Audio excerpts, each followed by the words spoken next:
Hello, I'm Mai. I was born and raised in a Vietnamese village.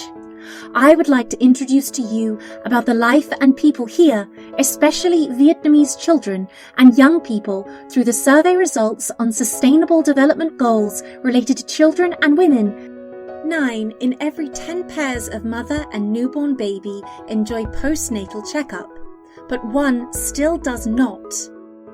For every 1,000 live births, 10 die before their first birthday and 14 die before their 5th. Breastfeeding should begin within the first hour after birth.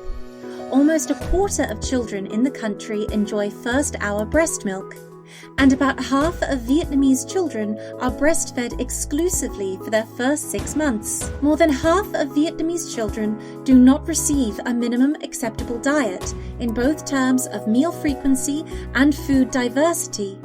Among Hmong ethnic group, 9 in every 10 children do not. Nearly 4 out of 5 children aged 12 to 23 months are vaccinated with basic vaccines before their 2nd birthday. The sooner children receive stimulation and responsive care from adults, the better their cognitive, physical, social, and emotional development.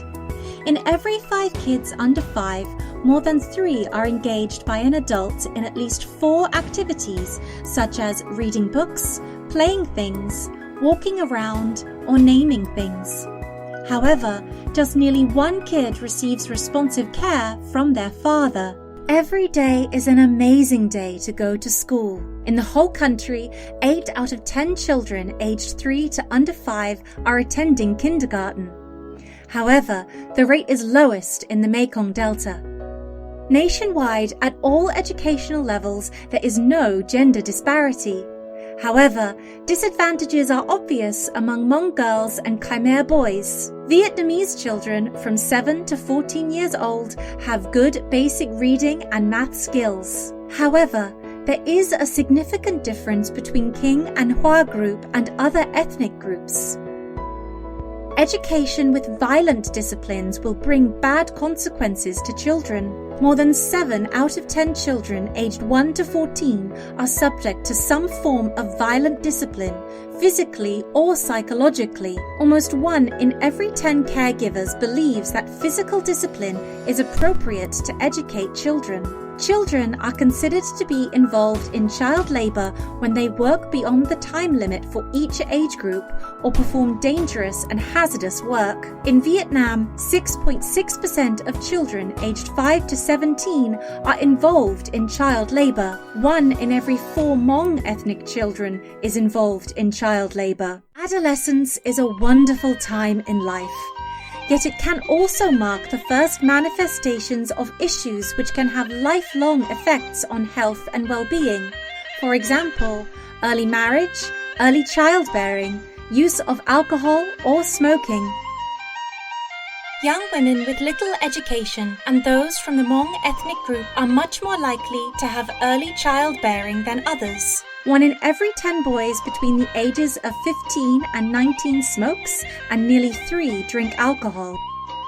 Women from poor and remote areas still have inadequate access to reproductive healthcare services. For every 10 richest women vaccinated against cervical cancer, only 1 of the poorest women was vaccinated. On a national average, there are 68 abortion cases per 1,000 live births. More than half of abortions are due to unwanted pregnancies.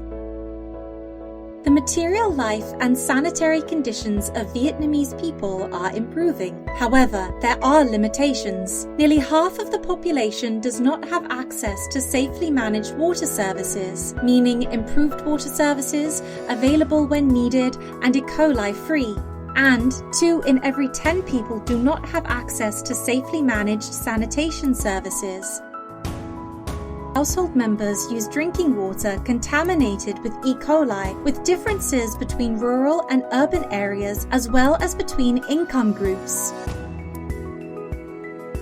Nationwide, 0.6% of household members use drinking water from arsenic-contaminated sources, mostly from tube wells and boreholes. Hanoi has the highest percentage of household population using water from arsenic-contaminated sources.